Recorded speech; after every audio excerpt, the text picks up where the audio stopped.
নমস্কার বন্ধুরা, আশা করছি তোমরা সবাই ভালো আছো। তো recently YouTube, Instagram, news channel সব জায়গাতেই একটাই নাম বারবার আসছে, সেটা হচ্ছে শর্মিষ্ঠা পানোলি।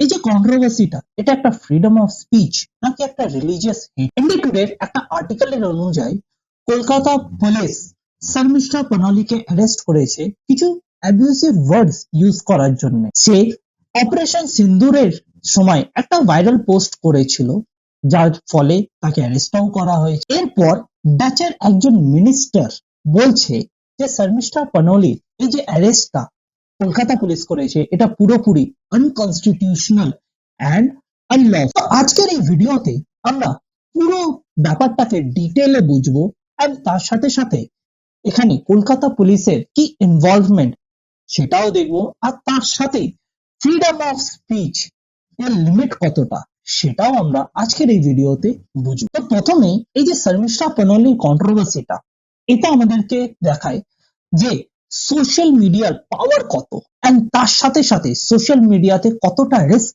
ইনভলভ আছে।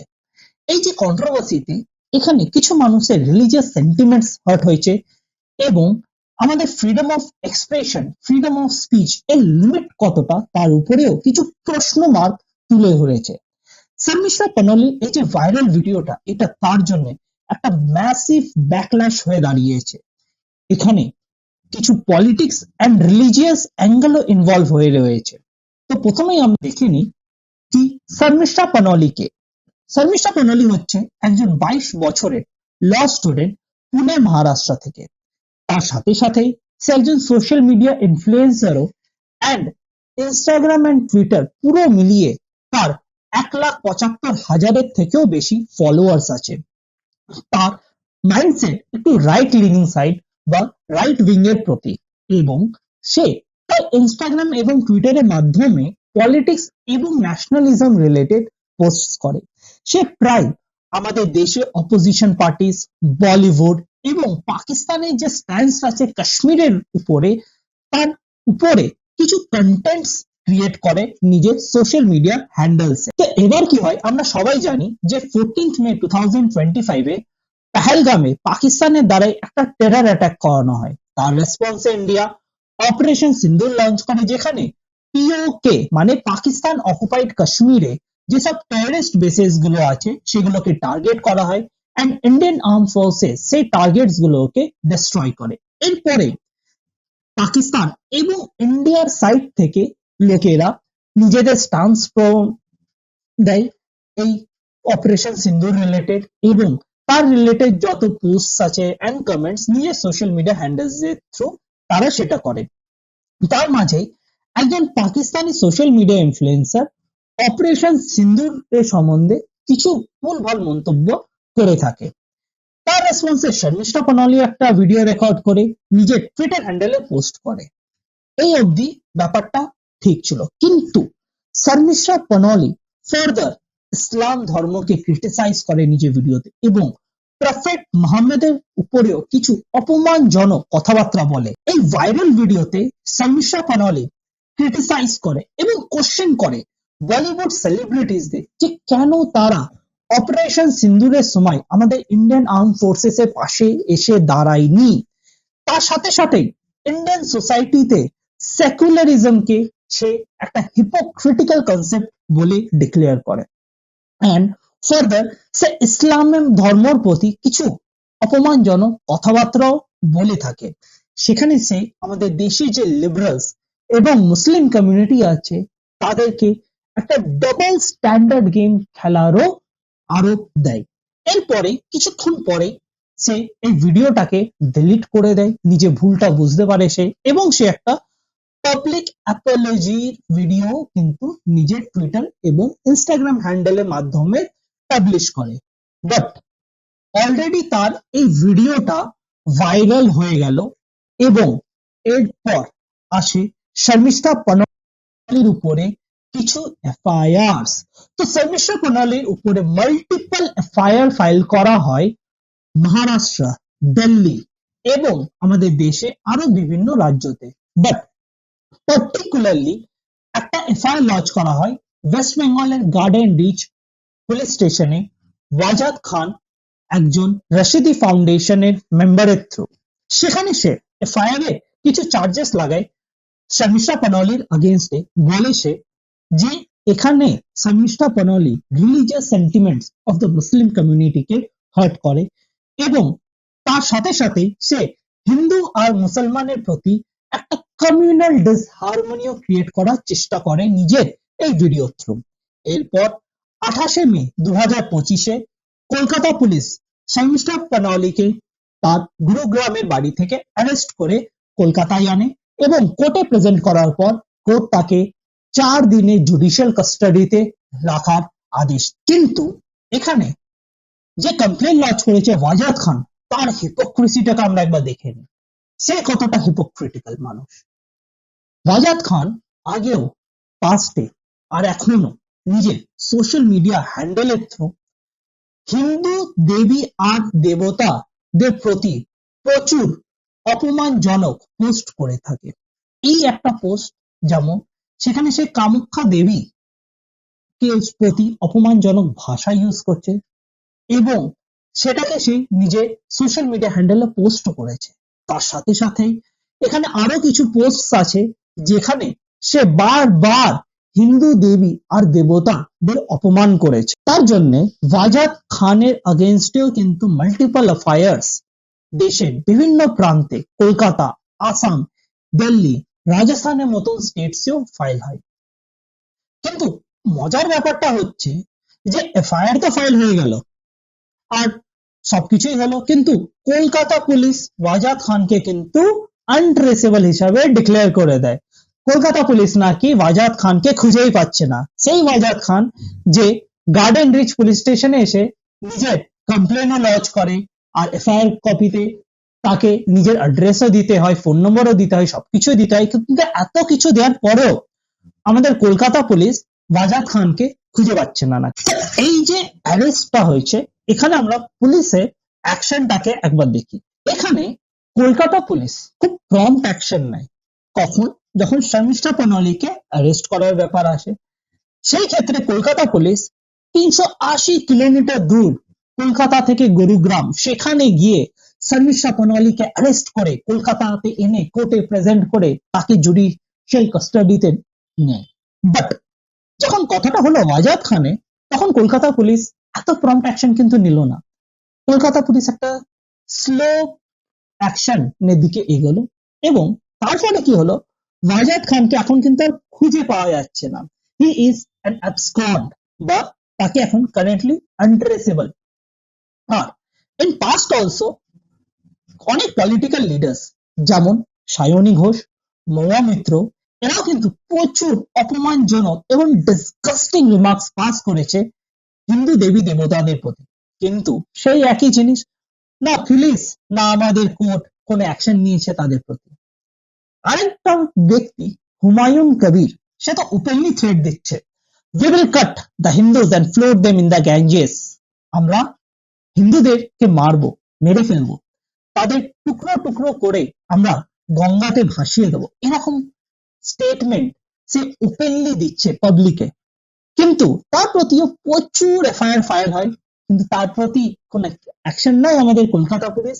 The answer is no. আমাদের ল এনফোর্সমেন্ট অথরিটিস এদের প্রতি একটা ব্লাইন্ড আই ফলো করে। Freedom of expression versus religious sentiment এর লিমিট কি? আর্টিকেল 19(1) সাব ক্লজ এ আমাদের ইন্ডিয়ান কনস্টিটিউশনে আমাদের সবাইকে right to freedom of speech and expression দেয়। সে ফ্রিডম অফ স্পিচটা আমাদের স্পিচের মাধ্যমে হতে পারে, মানে আমরা যা কথা বলি তার মাধ্যমে হতে পারে, রাইটিং এ হতে পারে, প্রিন্টিং এ হতে পারে, ভিজুয়াল রিপ্রেজেন্টেশন দিয়ে হতে পারে, বা অন্য কোনো মেথড দিয়ে আমরা নিজেদের ফ্রিডম অফ স্পিচ এন্ড এক্সপ্রেশনকে ইউজ করতে পারি। হাউএভার এতে কিছু লিমিটেশনস আছে। লিমিটেশনস কি? আমরা এটা থ্রু কারো রিলিজিয়াস সেন্টিমেন্টস কে হার্ট করতে পারি না, কাউকে আমরা অ্যাবিউজিভ ল্যাঙ্গুয়েজেস ইউজ করতে পারি না, কারোর প্রতি আমরা কোনো অবসেন্স গেস্টারও দেখাতে পারি না। আর এই যে আর্টিকেল 19 ক্লজ 1 সাব ক্লজ এ যে লিমিটেশনস, সেটা কিন্তু প্রত্যেকটা ইন্ডিয়ান সিটিজেন উপরে তা অ্যাপ্লিকেবল। তার সাথে সাথে আমাদের দেশে যেসব ফরেন টুরিস্টরা ঘুরতে আসে তাদের উপরেও অ্যাপ্লিকেবল। তাহলে justice or judgement, society in a selective silence, কি এটা? এটা কি একটা জাস্টিস নাকি একটা জাজমেন্ট? এই শর্মিষ্ঠা পানোয়ালির কেস প্রথমে আমরা দেখিনি a case beyond one arrest. Sharmishta Panoli কিন্তু একমাত্র এমন কেস না যেটা প্রথমবার হয়েছে, আগেও বিভিন্ন কমেডিয়ান্স, পলিটিশিয়ানস প্রচুর রিলিজিয়াস সেন্টিমেন্টস কে হার্ট করেছে, তারা রিলিজিয়াসলি খুব অ্যাবিউজিভ ল্যাঙ্গুয়েজেসও ইউজ করেছে। কিন্তু কিন্তু আমাদের ইন্ডিয়ান সোসাইটির একটা প্যাটার্ন আমরা দেখতে পারি। সেই প্যাটার্নটা হচ্ছে যে সিমিলার অ্যাকশন কিন্তু সবার প্রতি নেওয়া হয় না। এই যে অ্যারেস্টের যে অ্যাকশনটা নেওয়া হয় সেটা পুরোপুরি ডিপেন্ড করে যে কমেন্ট করেছে তার রিলিজনের উপরে, তার পলিটিক্যাল অ্যালাইনমেন্ট উপরে এবং তার প্রতি পাবলিকের সেন্টিমেন্ট কতটা। এই সব কিছু দেখার পর কিন্তু কোনো মানুষকে অ্যারেস্ট করা হয়। তাহলে কি এখানে কোনো ফেয়ারনেস আছে আমাদের লিগ্যাল সিস্টেমে? আমরা দেখে থাকি যে এই কেসে পার্টিকুলারলি শর্মিষ্ঠা পানোয়ালি যে সে একটা অবসেন্স রিমার্কস পাস করেছে and তাকে অ্যারেস্ট করে নেওয়া হয়েছে, খুব ভালো জিনিস। কিন্তু সেম জিনিস যদি হিন্দু দেবী দেবতাদের প্রতিও হয় তাহলে কি কোনো অ্যারেস্ট হয়েছে আজ অব্দি? একটা সিঙ্গেল উদাহরণ যেখানে অ্যারেস্ট হয়েছে? দ্য আনসার ইজ নো, কোনো অ্যারেস্ট হয়নি। কলকাতা পুলিশ শর্মিষ্ঠা अगेंस्टे খুব সুইফট অ্যাকশন নেয়, খুব সুইফট। মানে কলকাতা থেকে 380 কিলোমিটার ভাবা যায়, 380 কিলোমিটার দূর গুরুগ্রাম থেকে শর্মিষ্ঠাকে অ্যারেস্ট করে আনে। কিন্তু যখন ওয়াজাদ খানের अगेंस्टे এফআইআর ফাইল করা হয়, সেই ওয়াজাদ খান যে গার্ডেন রিচ পুলিশ স্টেশনে নিজে কমপ্লেন লজ করে, ওয়েস্ট বেঙ্গল আমাদের কলকাতার বাসিন্দা, তাকে যখন অ্যারেস্ট করতে যায় কলকাতা পুলিশ, সে নাকি অ্যাবসকন্ডিং, তাকে ট্রেস করা যাচ্ছে না। এটা বা কিরকম কথা হলো? Next, problem of selective outreach. Particularly আমাদের দেশে আমরা দেখে থাকি যে যে কোনো কারোর কে যখন অ্যারেস্ট বা কারোর প্রতি যখন ল বা কোর্ট আমাদের কিছু জাজমেন্ট পাস করে, সেখানে তারা প্রথমে দেখে তার পলিটিক্যাল অ্যালাইনমেন্ট কি, সে কি সেই রাজ্যর রুলিং পার্টির সাথে বিলং করে নাকি অপোজিশন পার্টির সাথে, তার আইডিওলজিক্যাল গ্রুপ কি, এবং এইটা করলে কি রুলিং পার্টির ন্যারেটিভটা কি থ্রেটের আন্ডারে আসবে, এই সব কিছু কিন্তু মাথায় রাখা হয়। তাহলে ফ্রিডম অফ স্পিচ কি একটা ডিফারেন্ট মাত্র কোনো পার্টিকুলার এজেন্ডা যখন কোনো পার্টি বা কোনো মানুষের ফুলফিল হয় তখনই কি ফ্রিডম অফ স্পিচের উপরে যত রকমের রেস্ট্রিকশনস আসে? এবং law should be equal for all আমরা সবাই বলি, আমাদের ইন্ডিয়ান কনস্টিটিউশনে আমরা কানাডার কনস্টিটিউশন থেকে ইকুয়াল ল ফর অল এর কনসেপ্টটাকে নিয়েছি। কিন্তু আদেও কি আমাদের দেশে সবার জন্য law equal?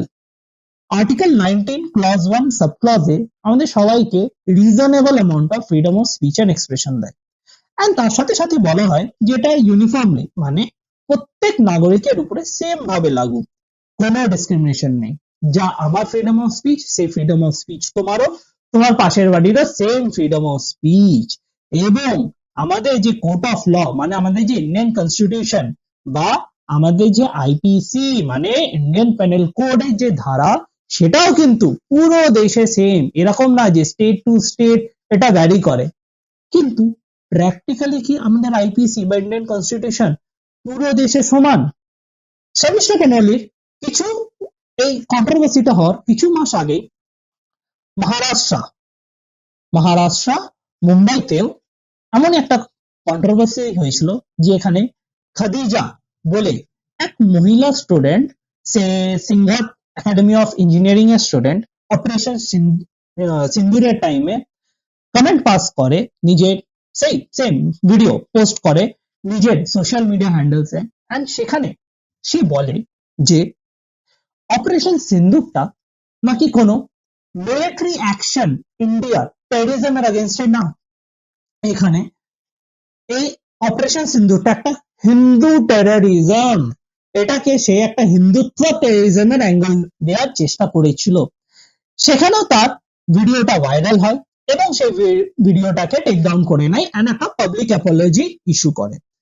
Same Bombay police সেখানেও তাকে অ্যারেস্ট করে, এন্ড যখন বম্বে কোর্টে তাকে প্রেজেন্ট করা হয়, তখন বম্বে কোর্ট তখনই বম্বে পুলিশকে কোশ্চেন করে বলে, it's shocking, you are ruining somebody's life.